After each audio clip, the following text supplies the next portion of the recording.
Bismillahirrahmanirrahim. Assalamualaikum warahmatullahi wabarakatuh. Innal hamdalillah nahmaduhu wa nasta'inuhu wa nastaghfiruh wa na'udzu billahi min shururi anfusina wa min sayyiati a'malina. May yahdihillahu fala mudilla lahu wa may yudlil fala hadiyalah. Wa asyhadu an la ilaha illallah wahdahu la syarika lah. Wa asyhadu anna Muhammadan abduhu wa rasuluhu la nabiyya wa la rasula ba'dah. Subhanaka la ilma lana illa ma 'allamtana innaka antal alimul hakim. Allahumma fayassir wa la tu'assir wanfa' wa barik warham wa aftah lana futuhal arifin birahmatika ya akramal akramin wa ya arhamar rahimin. Allahumma amin. Alhamdulillah, pada kesempatan petang hari ini Allah Subhanahu wa taala masih memberikan izin dan taufik kepada kita hingga kita dapat menyambung program dan acara kajian rutin yang diadakan di Masjid Fatimah ini. Semoga kajian ini berjalan lancar dari awalnya hingga akhirnya, dan semoga mendatangkan bagi kita ilmu yang bermanfaat dan berbarakah, mengarahkan kita kepada ridha Allah dan menjauhkan kita dari kemurkaan-kemurkaan Allah Subhanahu wa taala. Allahumma amin. Menyambung pembahasan kajian yang lalu di pertemuan bulan lalu, yaitu pada hadis riwayat Imam At-Tirmidzi dari sahabat agung Mu'adz bin Jabal radhiyallahu taala anhu wa ardahu, di mana beliau bertanya kepada baginda Rasulullah sallallahu alaihi wasallam suatu pertanyaan yang menunjukkan tentang siapa beliau dan bagaimana sahabat-sahabat Rasulullah sallallahu alaihi wasallam, dan bagaimana orientasi dan tujuan-tujuan hidup mereka yang sangat jelas dan gamblang. Pertanyaannya singkat, padat. Beliau bertanya kepada Rasulullah SAW, wahai Rasulullah sallallahu alaihi wasallam, tolong kabarkan kepada saya, tunjukkan kepada saya suatu amal yang memasukkan saya ke dalam surga dan menjauhkan saya dari neraka, atau amal yang potensi memasukkan saya ke dalam surga dan menjauhkan saya dari neraka. Jelas sekali dari pertanyaan ini kalau orang tersebut adalah orang yang sangat faham tujuan hidup dan orientasi kehidupannya. Terang sekali bahwasanya tujuan kehidupannya ini bukan untuk urusan dunia semata. Meskipun dunia ini bagi dia tetap harus ada harganya, karena bagaimanapun dia tetap hidup di dunia. Namun dunia tidak bakal menjadi orientasi hidup bagi beliau Mu'adz bin Jabal radhiyallahu taala anhu ardahu, maupun para sahabat Nabi yang telah diajari oleh Nabi sallallahu alaihi wasallam dan dididik oleh Rasulullah SAW dengan didikan tersebut, yang akhirnya hal itu mendarah daging bagi mereka di dalam diri mereka. Terbias pada pertanyaannya, nampak pada pertanyaannya yang sangat jelas bahwasanya cita-cita mereka yang tertinggi adalah masuk surga dan selamat dari neraka. Maknanya apa? Transit ning neraka ya ora. Transit ke neraka saja jangan sampai itu terjadi. Kenapa? Karena ada orang-orang yang dimasukkan oleh Allah ke dalam surga tapi harus mampir dan transit ke neraka. Siapa mereka? Usatul muwahhidin, pelaku maksiat dari ahli tauhid. Orang yang punya akidah dan keyakinan tauhid benar, tetapi ternodai dan tergoreskan dengan noda-noda maksiat, yang kemudian maksiat itu menyebabkan murkanya Allah dan tidak mendatangkan ampunannya Allah. Terhalang antara dirinya dengan ampunan dari Allah Subhanahu wa taala karena seriusnya dosa yang dilakukan oleh hamba tersebut. Akibatnya dia harus dihukum oleh Allah Subhanahu wa taala, dan hukuman itu menyebabkan dia masuk ke neraka. Padahal semua kita sudah tahu insyaallah azab api neraka yang paling ringan itu dikatakan dirasakan oleh Abu Thalib, pamannya Nabi sallallahu alaihi wasallam. Hanya diperintahkan, beliau berada di pinggiran neraka, di pinggiran, kalau laut itu ya di pantai-pantainya itu Kalau sumur ya di pinggirnya, pinggir sumur ya. Jadi beliau diletakkan oleh Allah Subhanahu wa taala di situ, dan Nabi SAW menyebut gara-gara beliau diletakkan di situ gara-gara syafaat dari baginda Nabi SAW.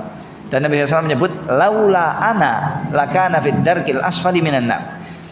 Kalau bukan karena saya, maksudnya karena saya memohonkan kepada Allah Subhanahu wa taala bagi beliau keringanan, niscaya beliau posisinya akan berada di kerak api, bukan di neraka Mas, di kerak paling ngisor kan itu, paling bawah. Kenapa? Pamannya Rasulullah, hidup bersama Rasulullah, tahu, dengar, melihat, menyaksikan Rasulullah. Bahkan beliau mengatakan, saya telah mengetahui bahwasanya ajaran agama Muhammad ini adalah sebaik-baik ajaran agama yang ada. Dan beliau menyuruh putranya Ali bin Abi Thalib untuk masuk Islam ketika dia pamit kepada ayahnya. Itu Pak, ikut ya, masuk. Tetapi hidayah belum sampai kepada beliau. Akibatnya beliau harus menerima adab Allah Subhanahu wa taala berupa masuk ke dalam api neraka. Dan dengan syafaat Nabi sallallahu alaihi wasallam maka beliau diringankan adabnya, berposisi di pinggiran api neraka. Sementara riwayat mengatakan beliau diperintahkan untuk memijak kerikil, sementara riwayat yang lain mengatakan beliau dikenakan sandal dari api neraka, mendidih otaknya dan kepalanya. Sebagian ulama mengatakan beliau adalah Abu Thalib, sebagian yang lain mengatakan tidak.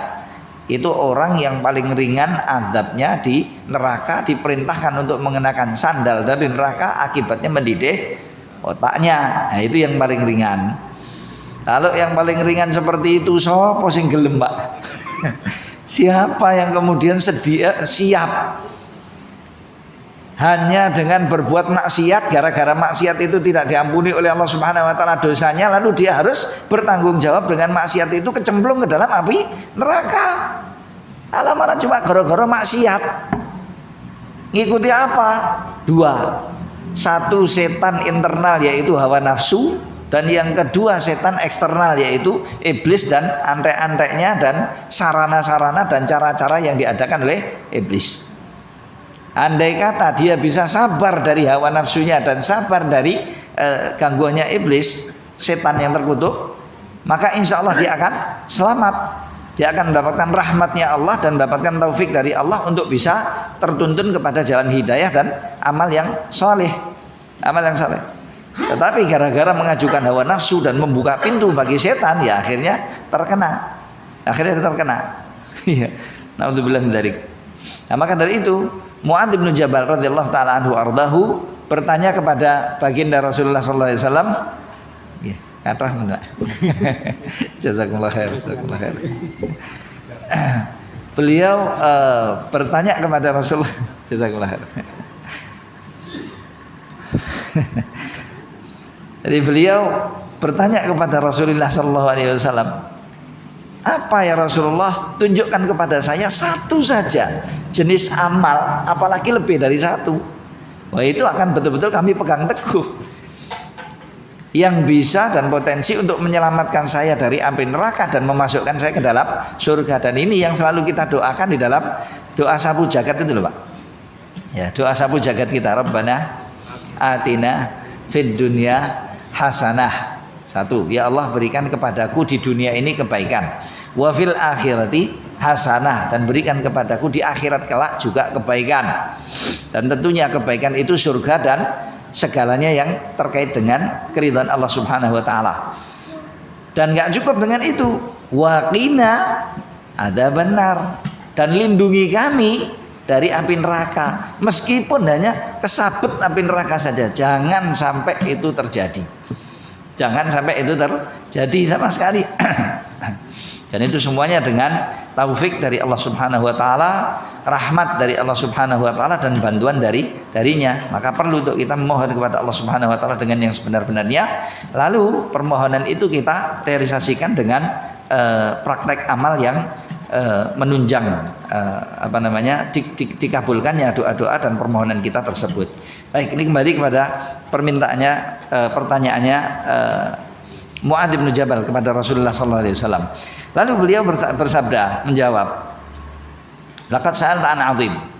Wahai Mu'adz, engkau telah bertanya tentang sesuatu yang sangat agung, sangat besar. Sangat besar sekali. Wa innahu la yasir.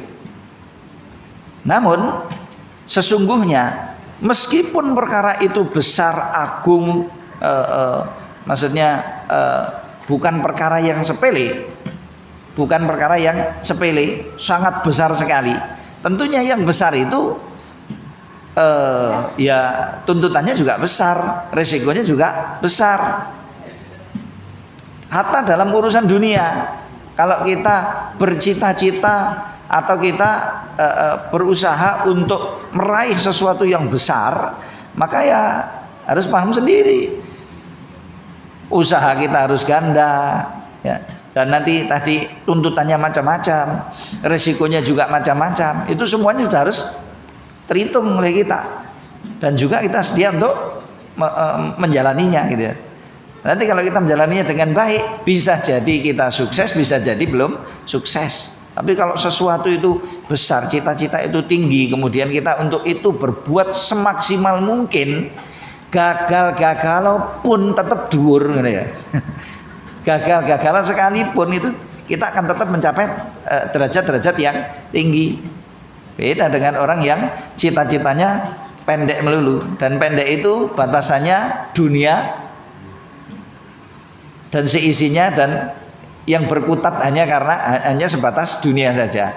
Itu semuanya adalah cita-cita yang pendek, cita-cita yang rendah. Siapa yang cita-cita hidupnya dan tujuan hidupnya dan orientasi hidupnya hanya dunia dan seisinya, nggak kepikir tentang akhiratnya, itu kependekan, terlalu pendek dia punya cita-cita. Jadi raja, jadi presiden, jadi orang terkenal, jadi orang terkaya, jadi ini, jadi itu, semua itu adalah cita-cita yang rendah, dan cita-cita yang tidak ada apa-apanya dibanding dengan sosok yang diberi taufik oleh Allah Subhanahu wa taala, diberi hidayah oleh Allah dan dituntun oleh Allah Subhanahu wa taala, sehingga dia mampu untuk berpikir lebih sempurna dan sangat jauh, yaitu kejayaan akhiratnya dia dan kesuksesan akhirat dia. Baik. Perkara ini sangat besar, tetapi dia akan mudah bagi siapa yang dimudahkan oleh Allah Subhanahu wa taala. Alaman yasarallahu alaihi ta'ala, alaman yasarallahu ta'ala alaihi. Perkara ini meskipun besar, agung, tapi akan tetap dipermudah oleh Allah bagi siapa yang dikehendaki oleh Allah untuk dipermudah baginya hal tersebut. Kadang-kadang di dunia ini cita-cita tinggi dan cita-cita besar itu juga bisa tercapai mudah. Bener loh Pak. Kita angel tapi dari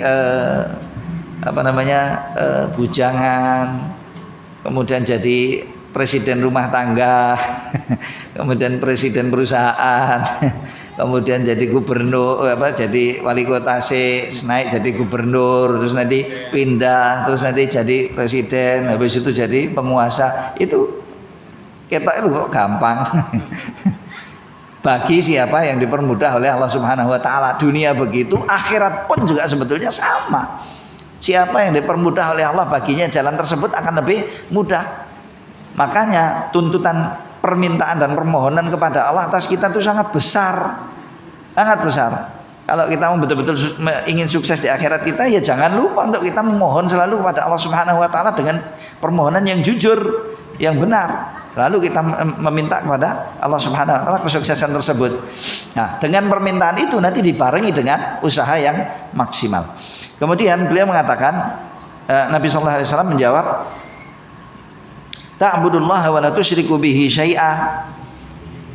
Amal-amalan yang bisa menyelamatkan kamu dari memasukkan kamu ke dalam surga dan menyelamatkan kamu dari neraka. Yang pertama, hendaknya engkau beribadah kepada Allah Subhanahu wa taala, jangan menyekutukan Allah dengan apapun juga.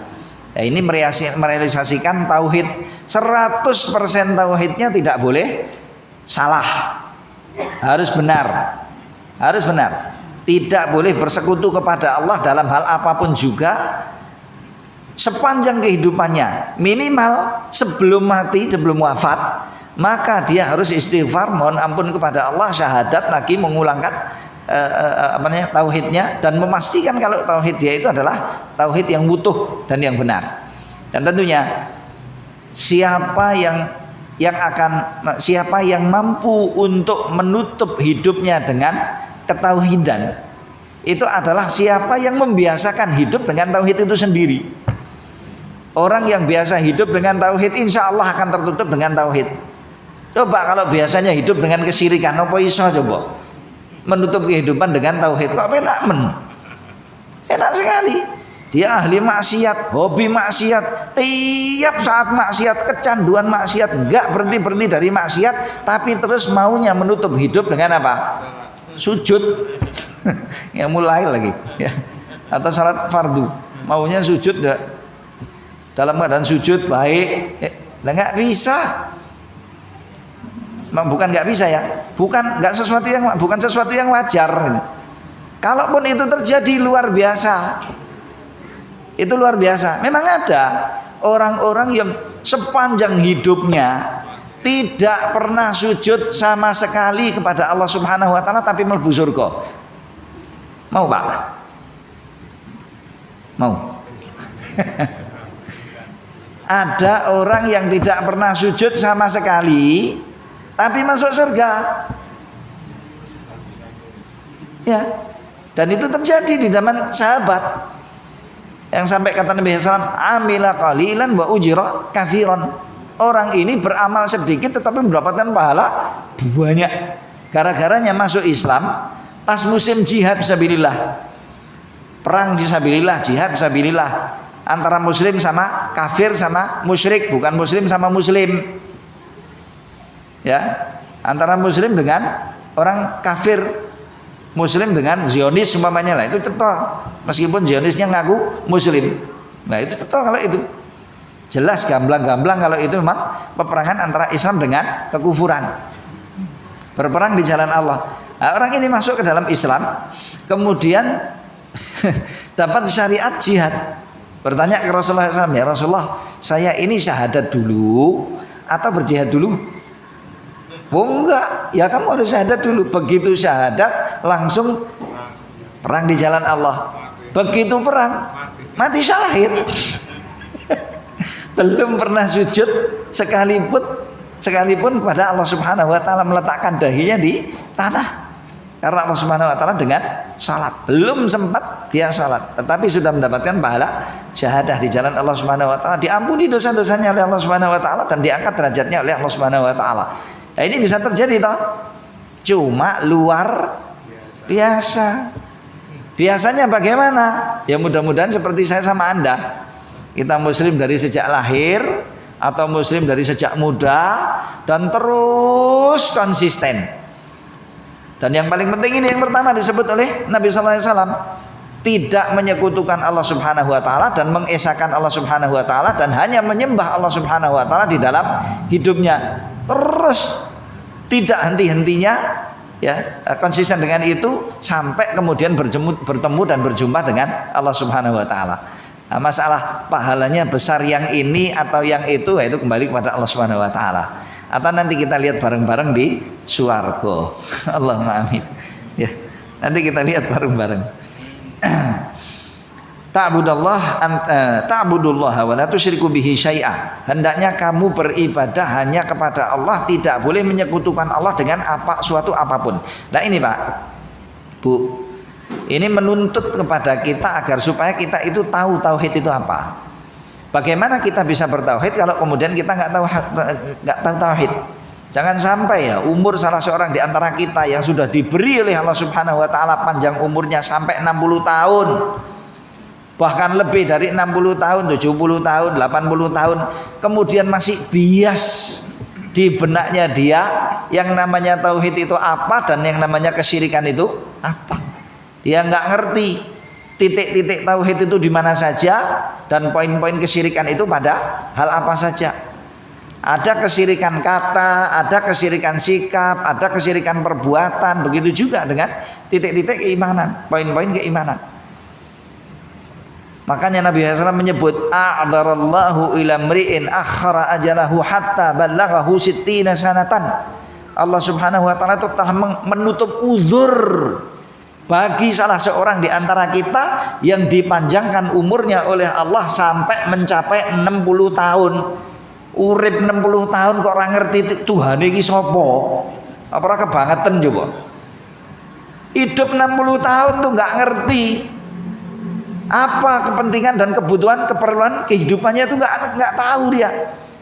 Bagaimana cara menuhankan Allah tuh nggak tahu. Bagaimana cara mengabdi kepada Allah tuh nggak tahu. Padahal orientasi hidup dan bahkan tujuannya hidup tuh untuk itu. Wa ma khalaqtul jinna wal insa illa liya'budun. Tidaklah aku ciptakan jin dan manusia kecuali hanya untuk mengabdi kepadaku saja. Tidak boleh bersekutu kepada Allah meski dengan apapun juga. Menyekutukan Allah dengan dirinya sendiri nggak boleh. Dengan orang lain nggak boleh, dengan jin nggak boleh, dengan orang soleh nggak boleh, dengan nabi nggak boleh, dengan malaikat nggak boleh, apalagi menyekutukan Allah dengan benda mati atau dengan hewan. Lihat aja ada orang-orang nyembah hewan, ya nggak boleh. Nah, itu salah orientasi hidup dan bahkan tidak tahu arah tujuan hidup. Sehingga hidupnya ini difoya-foyakan dan digunakan oleh dia untuk perkara-perkara yang justru akan kembali kepada dirinya dengan perkara yang terjelek dan terburuk nanti di akhiratnya. Dan ini menjadi poin pertama yang disebut oleh Nabi Sallallahu Alaihi Wasallam. Mau masuk surga, tidak mau masuk neraka, yang pertama amalannya harus bertauhid kepada Allah dan jangan sampai menyekutukan Allah Subhanahu Wa Taala. Baik. Dalam kehidupan 60 tahun 70 tahun mosok ra nyenggol-nyenggol kesyirikan. Iya Pak Bu. Apalagi kita ini makhluk-makhluk yang diciptakan oleh makhluk hidup yang diciptakan oleh Allah di zaman fitnah seperti ini. Mosok kemudian dalam kehidupan kita selama 60 tahun 70 tahun kemudian gak nyerempet kesyirikan. Padahal kesyirikan itu seliwer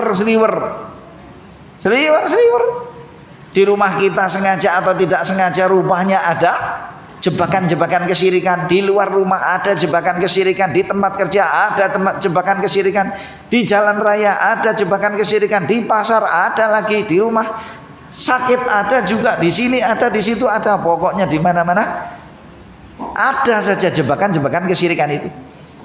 Lalu kita terjerembab di situ.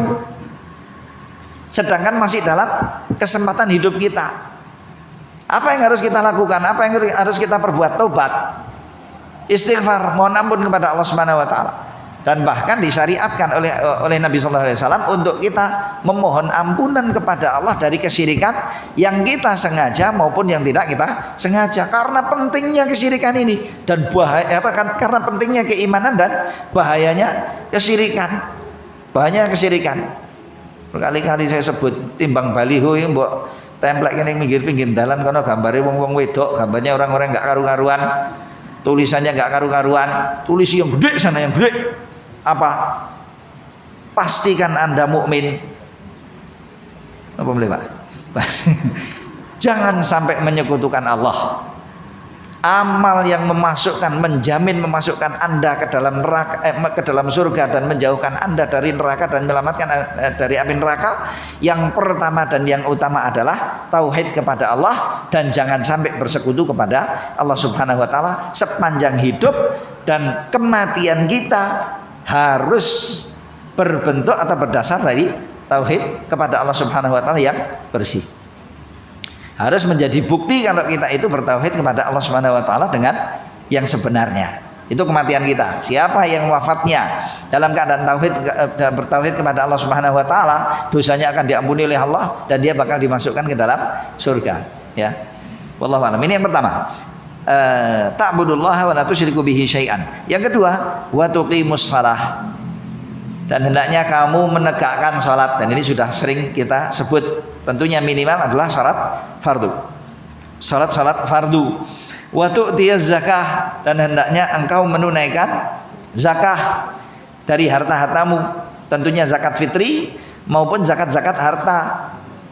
Bila mana harta kepemilikan kita itu sudah masuk nisab, baik nisab waktu maupun nisab jumlahnya, harta-harta yang wajib untuk dizakati, ya, kecuali harta-harta yang kita gunakan. Tentunya Anda punya rumah dipakai, ya nggak ada zakatnya.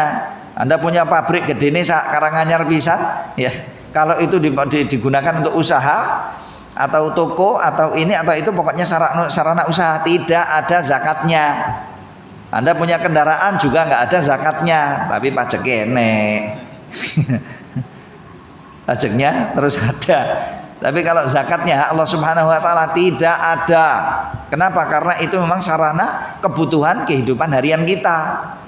Ya, rumah kita, tempat usaha kita, sarana usaha kita, kendaraan kita dan lain sebagainya, itu tidak ada kewajiban zakatnya. Tetapi yang lebih dari itu, nah itu ada hitungan zakatnya dan wajib untuk dizakati setiap tahun. Masalah waktunya Anda mau menentukan kapan. Wah, enaknya di Ramadan karena nanti pas Ramadan itu terbuka pintu-pintu kebaikan dan lain sebagainya. Monggo, nggak apa-apa. Ya, atau di bulan-bulan yang lain. Oh enggak, saya lebih senang dengan Muharram, 10 awal Muharram, ya. Apalagi Nabi SAW menyebut bahwasanya amal-amal soleh pada 10 hari ini pertama bulan ini adalah amal yang paling agung. Monggo, nggak masalah. Silahkan diluarkan pada waktu yang Anda sukai. Yang penting setiap tahunnya hendaknya zakat itu ditunaikan. Untuk siapa? 8 asnaf. Untuk 8 mustahik, orang-orang yang berhak untuk menerima zakat harta dari kita. Ketahuilah, kewajiban zakat harta kita itu bukan milik kita. Makanya kalau tertahan zakat itu dalam hitungan harta kita, meskipun sepeser pun, utang di hadapan Allah Subhanahu wa taala. Utang, sebagaimana hutang berhak untuk kita terima, piutang kita berhak untuk kita terima, dan hutang kita wajib untuk kita bayarkan di dunia, maka hutangnya Allah lebih wajib untuk ditunaikan. Dan hati-hati, siapapun punya hutang di hadapan Allah Subhanahu wa taala akan menjadi penghalang bagi dirinya untuk bertemu dengan Allah Subhanahu wa taala dalam keadaan baik. Meninggal dunia, meninggalkan hutang, meninggal dunia kok masih meninggalkan hutang, akan menjadi kendala. Makanya jangan doyan-doyan hutang kita ini. Iya betul. Jangan hobi hutang, hati-hati, bahaya sekali. Ya, meskipun kitanya apalagi hutang yang haram, hutang pakai api, maksudnya yang orang-orang bilang bunga itu bukan bunga, itu api. Apalagi hutang seperti itu lebih bahaya lagi, double bahayanya. Naudzubillah min dzalik. Baik, jadi kembali. Jangan sampai ada hutang-hutang yang tersisa, dan ini milik 8 asnaf yang disebut oleh Allah dalam surat At-Taubah. Ya, nama shadaqatul fuqara wal masakin wal amilin alaiha, untuk orang fakir, untuk orang miskin, amil zakat, ya, muallaf, ya, orang-orang yang terlilit hutang, terus apa lagi? Orang-orang yang berjihad di jalan Allah Subhanahu wa taala dan lain sebagainya yang disebut oleh Allah Subhanahu wa taala dalam surat At-Taubah. Itu harus ditunaikan untuk mereka semua. Lah bagaimana kalau kita nggak bisa? Kalau nggak bisa ya sebisanya.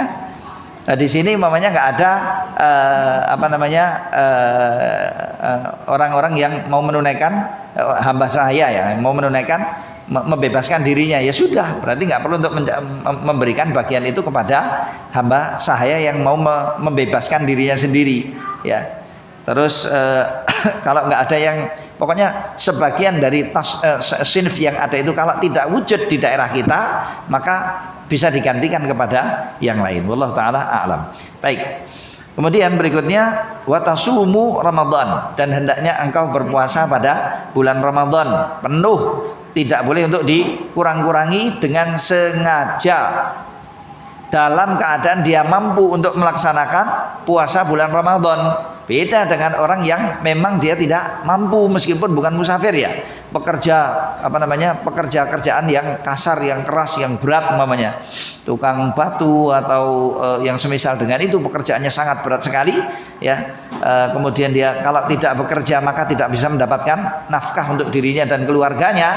Terpaksa dia harus bekerja seberat itu, padahal dia di hari-hari biasa aja kalau kerja biasa gembrobios ya, nggak kuat-kuat, apalagi kalau pekerjaan qadha di luar bulan Ramadan. Diqadha di luar bulan Ramadan, segera untuk diqadha karena itu hutangnya Allah Subhanahu wa taala tadi ya. Hutang pada Allah Subhanahu wa taala. Atau musafir atau orang yang sakit atau apa saja ya. Kalau di sana ada sebab-sebab untuk meninggalkan puasa bulan Ramadan, silahkan untuk ditinggalkan sesuai dengan aturan-aturan syariat yang ada dan harus segera diqadha. Baik yang putra maupun yang putri. Baik. Kemudian yang terakhir wa tahujjal baita. Hendaknya engkau menunaikan haji ke Baitullah bila mana tentunya engkau mampu untuk melaksanakan haji tersebut. Sedangkan mereka yang tidak mampu maka tidak terkena kewajiban ini. Jadi Rasulullah SAW di sini menjelaskan kepada Mu'adz bin Jabal bahwasanya jaminan untuk masuk surga dan tidak masuk ke neraka ada pada rukun Islam yang disebut oleh Nabi SAW di dalam hadis ini, dijawab oleh Nabi SAW di dalam hadis ini. Maka rukun Islam itu sangat agung Bapak dan Ibu-ibu, sangat agung. Jangan sampai salah satu dari rukun-rukun Islam ini ada yang kendor dari kita. Lah caranya jangan sampai kendor ya. Caranya bagaimana? Satu, memohon kepada Allah Subhanahu wa taala dengan jujur, dan yang kedua kita tunaikan sebaik-baiknya. Dan yang ketiga, dia ambil sepelengnya loh. Sepeleng itu jarak aman. Kok jarak aman? Bukan. Ya kurang lebih lah pokoknya. Ya diambil serepnya. Serepnya itu apa? Yang nafilah, yang sunnah-sunnah. Dan ini akan disebut oleh Nabi SAW setelah ini. Ya. Perkara-perkara yang sunnah, termasuk fungsi perkara-perkara sunnah dari ibadah-ibadah yang diajarkan oleh baginda Nabi SAW kepada kita, itu adalah untuk kita menjaga kesempurnaan segala yang telah diwajibkan oleh Allah Subhanahu wa taala atas kita, terutamanya adalah yang rukun-rukun. Kenapa kita salat sunnah, qabliyah, ba'diyah, duha, apalagi qiyamul lail, ya, wudu atau apa sajalah pokoknya. Kenapa kita melaksanakan ibadah-ibadah sunnah tersebut? Satu, karena memang itu sunnahnya Nabi Sallallahu Alaihi Wasallam, maka kita jalankan karena itu. Kedua, melipat gandakan pahala. Dan ketiga, termasuk manfaatnya menjaga, tadi spelling tadi ya, menjaga yang fardu-fardu yang sudah kita laksanakan. Jangan-jangan, dan kemungkinan besar, bukan cuma jangan-jangan kalau sekarang ini ya, kemungkinan besar dalam kita melaksanakan peribadatan yang fardu itu kemudian terjadi kekurangan-kekurangan dalam pelaksanaannya. Makanya syariatnya kita setelah selesai dan usai suatu ibadah apapun, termasuk diantaranya salat nih Pak. Kita kalau sudah selesai, Assalamualaikum warahmatullah, Assalamualaikum warahmatullah, syariatnya zikirnya apa yang pertama? Alhamdulillah gitu ya. Alhamdulillah rampung wajiban gue. Wah muncul gitu. Udah, bukan. Justru astagfirullah, astagfirullah dan astagfirullah. Mengulang mohon ampunan kepada Allah Subhanahu wa taala. Lu kita ngerjakan ibadah dengan sebaik-baiknya, kok kemudian ditutup dengan istighfar kayak kita melakukan suatu kesalahan dan dosa. Syariatnya memang seperti itu. Ajarannya memang seperti itu, dan itu yang diajarkan oleh baginda Nabi Sallallahu Alaihi Wasallam dan dilakukan oleh baginda Nabi Muhammad Sallallahu Alaihi Wasallam. Beliau sendiri aja berbuat itu loh, apalagi kita. Begitu juga dengan jihad dan dakwahnya Nabi Sallallahu Alaihi Wasallam selama di Mekah 13 tahun, kemudian ke Madinah sampai selesai kira-kira 8 tahun, sudah nyaris sampai kepada penghujung apa? Kehidupannya Nabi Sallallahu Alaihi Wasallam dan penutupan dakwahnya Nabi Sallallahu Alaihi Wasallam. Terjadi kejadian yang sangat agung pada tanggal 8 pada pada bulan Ramadan pada tahun 8 Hijriah. Apa kejadiannya? Fathu Makkah, pembukaan kota Mekah, kota di mana baginda Nabi SAW dilahirkan di situ, hidup di situ,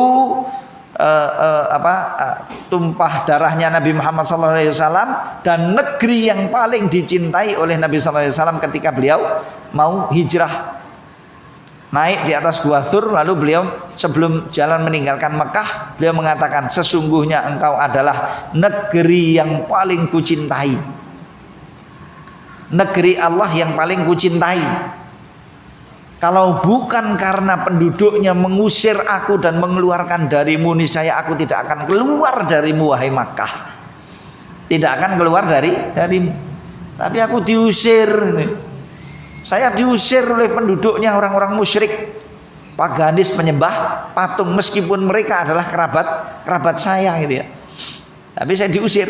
Nah, maka kemudian Rasulullah SAW meninggalkan kota Mekah menuju kepada kota Madinah An-Nabawiyah, menuju kepada kota Madinah An-Nabawiyah. Ya, baik. Kembali.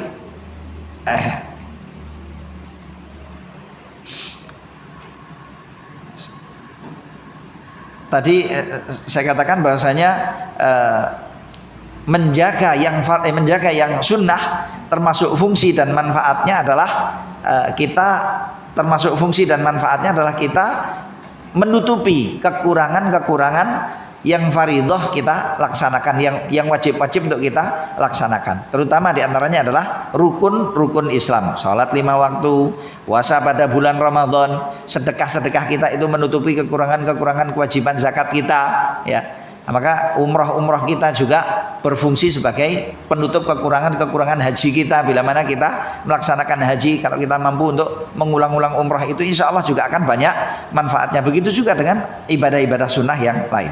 Summa qala, kemudian Nabi SAW bersabda, ala adulluka ala abwabil khair, maukah kamu wahai Mu'ad untuk kutunjukkan kepadamu pintu-pintu kebaikan. Dan ini dijadikan tema ya oleh sebagian ulama kita, ya. Maukah kamu untuk kutunjukkan kepadamu pintu-pintu kebaikan, ya, pintu-pintu kebaikan yang akan menjadi tentunya yang dimaksud di sini bukan pintunya saja, tetapi kunci-kunci pintunya, ya. Maukah kamu kutunjukkan kepada pintu-pintu kebaikan? Maksudnya saya berikan kepadamu kunci-kunci pintu itu, bukaan wis mlebu, ya. Silahkan masuk berikutnya. Beliau lalu menjawab, tidak pakai menunggu, ya, tidak pakai menunggu jawaban dari Mu'ad. Maukah kamu untuk kutunjukkan kepadamu pintu-pintu kebaikan? Maksudnya kunci-kuncinya, as-saumu junnah. Puasa bagi seorang muslim dan seorang mukmin berfungsi sebagai tameng. Tameng di dunia dan tameng di akhirat. Tameng di akhirat dari kemurkaannya Allah dan dari nerakanya Allah dan dari adab-adab akhirat. Sedangkan tameng di dunia, tameng minimal dari perbuatan-perbuatan maksiat. Dan siapapun yang ingin berbuat jahat kepada seorang muslim yang sedang berpuasa, ya. Kalau ada orang muslim sedang berpuasa, kemudian terjadi cekcok antara dia dengan muslim yang lain atau orang yang lain, maka hendaknya dia mengatakan, ini mru'un shaim, saya sekarang sedang puasa. Tapi kalau sedang berseteru, sedang padu, kemudian mengatakan, orang sekarang loh ya, saya sedang puasa, halah lagi padu malah ngomong, sudahlah puasanya, mana tahu kamu itu puasa beneran apa enggak, sombong riak puasanya malah tetap dikeplak. Tapi kalau orang mukmin sejati sedang terjadi perseteruan antara dirinya dengan mukmin yang lain, lalu mukmin itu mengatakan saya sedang berpuasa, dia akan menjaga diri. Oh ya sudah, saya stop, saya hentikan. Maka seolah perbuatan puasa itu menjadi tameng bagi dirinya di hadapan muslim yang lain yang sedang terjadi padanya dengannya perseteruan, yaitu di dunia, ya. Termasuk kejahatan-kejahatan atau perkara-perkara jelek dan buruk yang mengenai fisik, gitu ya. Itu di dunia. Begitu juga dengan maksiat-maksiat. Orang yang berpuasa di dunia ini Muslim yang berpuasa di dunia ini, dengan puasanya dia menjaga diri dari perbuatan maksiat. Kalau puasa sambil nyemil maksiat, puasa sambil nyemil maksiat itu terus piye poso nih? Ya, wong puasa kok sambil nonton yang elek-elek, puasa sambil ngetik yang elek-elek, puasa sambil mendengarkan yang jelek-jelek. Tahu kalau itu maksiat tapi dilakukan oleh dia. Puasa tangannya ngaploki ini ngaploki itu, tendang kakinya gajuli sana gajuli situ, nendang sana nendang sini. Puasa kok kemudian nyemil-nyemil harta haram. Nggak bisa.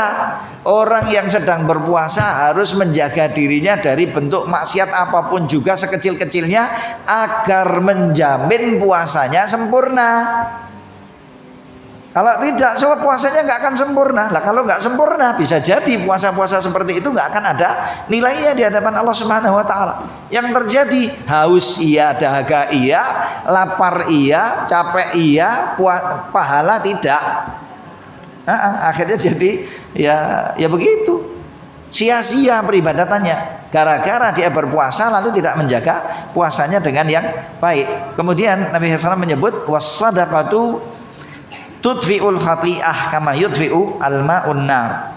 Dan sedekah berfungsi dan sedekah potensi untuk menghapus kesalahan-kesalahan ataupun dosa dan kejelekan-kejelekan sebagaimana air mampu untuk memadamkan api. Nah, ini permisalan yang tidak perlu untuk dipahami oleh kalangan tinggi intelektual. Wis ora, nggak perlu ya. Orang awam pun sudah paham. Jenenge geni nek disemprot sama air, disiram sama air, itu pasti padam. Pasti padam. Sedekah kita terhadap kejelekan-kejelekan yang terjadi dan timbul dari kita, fungsinya menjadi pemadam. Terjemahnya apa ya? Blangwir. Puasa blangwir bagi kesalahan-kesalahan kita. Maka siapa di antara kita yang merasa dirinya itu juga masih ada kesalahan-kesalahannya, bersihkan dengan sedekah-sedekah kita. Hapus dan padamkan dengan sedekah-sedekah kita. Lebih banyak lebih baik, lebih tersembunyi sedekahnya juga lebih baik. Meskipun sedekah terang-terangan juga boleh, tapi yang penting niatnya lillahi ta'ala loh ya. Jangan kemudian terang-terangan cuma untuk mencari keperluan dunia, nggak betul. Atau mencampur antara lillahi ta'ala dengan cari kepentingan dunia, rusak ibadahnya. Tapi kalau ibadah sedekahnya itu terang-terangan, sedangkan dia betul-betul ikhlas, ni'immahi kata Allah Subhanahu Wa Taala, tubdus sadaqata fani'immahi. Kalau lah kamu menunjukkan sedekah, menunaikan sedekah itu terang-terangan, maka itu perbuatan yang baik, perbuatan yang baik. Nah, itu Allah Subhanahu Wa Taala memuji ya, nggak apa-apa. Tetapi lebih baik lagi kalau bersembunyi. Kalau disembunyikan sampai tangan kanan tangan kiri kita tidak tahu apa yang disedekahkan oleh tangan kanan kita, dan ini permisalan yang tidak akan mungkin bisa terjadi. Coba bisa nggak Pak? Loh, sejak kapan tangan kita punya mata? Iya, nggak bisa. Coba wandelik no kayak opo, nggak mungkin bisa untuk kemudian dia tidak tahu apa yang disedekahkan oleh tangan kanan kita. Nggak mungkin bisa terjadi. Nah, maksudnya apa? Upaya semaksimal mungkin untuk kita menyembunyikan ibadah sedekah kita sesembunyi-sembunyinya, agar jangan sampai ketahuan oleh siapapun, dan itu akan lebih mendekatkan kepada keikhlasan niat hati kita dalam praktek beribadah. Ya. Kemudian wasalatur rajuli fi jawfil laili, dan salat malamnya seseorang yang dilaksanakan oleh seseorang muslim. Ini juga pintu kunci dari kunci-kunci kebaikan. Qiyamul lail. Maunya berapa? 3 rakaat, monggo. 5 rakaat, monggo. 7 rakaat, monggo. 9, 11, monggo. 13, boleh. Lebih dari itu sampai 23, boleh. Mau 1003, boleh. Enggak apa-apa. Sebisanya, semampunya. Tetapi ikuti aturan syariat yang ada. Bagaimana tata cara pelaksanaan peribadatan yang ada ini semuanya termasuk qiyamul lail, maka hendaknya dilaksanakan sesuai dengan tuntunan yang ada, agar jangan sampai nanti ibadah kita itu ngelantur ya. ngelewati dari batas yang semestinya atau terjadi dengan cara yang tidak sesuai dengan aturan, akibatnya tidak akan ada nilainya dan justru malah akan kembali kepada kita dengan sesuatu yang membebankan kita dan memberatkan kita. Qiyamul Lail termasuk salah satu dari pintu-pintu kebaikan yang akan bisa dimasuki oleh seorang mukmin, potensi untuk memasukkannya ke dalam surga dan menjauhkan dia dari api neraka.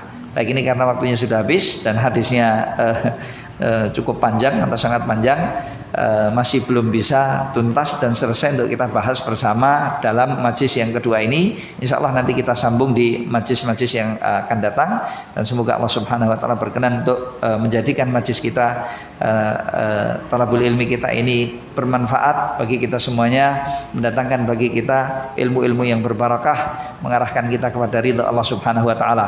Berkenan pula kiranya Allah Subhanahu Wa Taala untuk ridha kepada kita, mengampuni dosa-dosa kita, memberikan taufik dan kemudahan bagi kita untuk selalu istiqamah beribadah kepada Allah Subhanahu Wa Taala, bertauhid kepada Allah Subhanahu Wa Taala, hidup di atas jalur keislaman dan wafat nantinya kita di atas jalur keimanan dengan husnul khatimah, dan semoga Allah menjauhkan dari kita takdir-takdir yang buruk. Allahumma amin. Wa sallallahu ala nabiyina Muhammadin wa ala alihi wa sahbihi ajma'in. Wa akhiru da'wana alhamdulillahi rabbil alamin. Mari kita tutup majlis yang mulia ini dengan kafaratul majlis. Subhanakallahumma wa bihamdika. Wassalamualaikum warahmatullahi wabarakatuh.